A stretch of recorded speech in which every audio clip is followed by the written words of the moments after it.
എന്ന വാക്ക് ഭാരതത്തിന്റെ പാരമ്പര്യത്തിൽ പവിത്രമായ നാമമാണ്. മാതാവും പിതാവും ദൈവവും പോലെ ബഹുമാന്യമായ നാമം.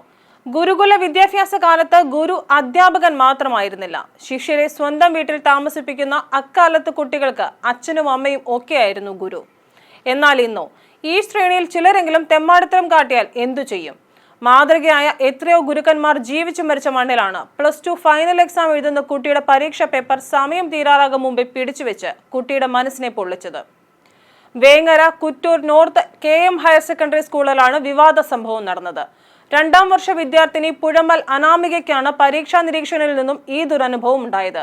മറ്റൊരു വിദ്യാർത്ഥി സംസാരിച്ചതിനാണ് ഇൻവിജിലേറ്റർ അനാമികയുടെ ഉത്തരപേപ്പർ പരീക്ഷയ്ക്കിടെ പിടിച്ചുവെച്ചത്.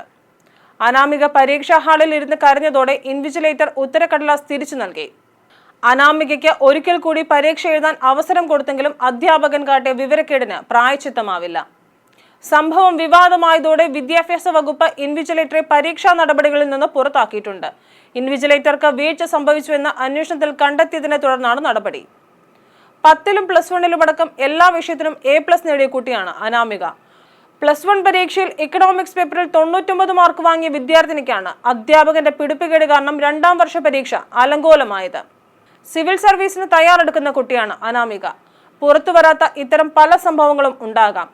ക്രിമിനൽ സ്വഭാവം കാട്ടുന്ന ചിലരെയെങ്കിലും സംരക്ഷിക്കാറുണ്ട്. കോട്ടയത്തെ റാഗിംഗ് കേസും പത്തനംതിട്ടയിലെ വിദ്യാർത്ഥിയുടെ ആത്മഹത്യയും മറക്കാറായിട്ടില്ല. വിദ്യാർത്ഥികളുടെ ഭാവിയിട്ട് പന്താടുന്ന അധ്യാപകർ ഈ ജോലിക്ക് അർഹരാണോ എന്ന് സമൂഹം പരിശോധിക്കേണ്ടതുണ്ട്. News bureau, ജനശബ്ദം.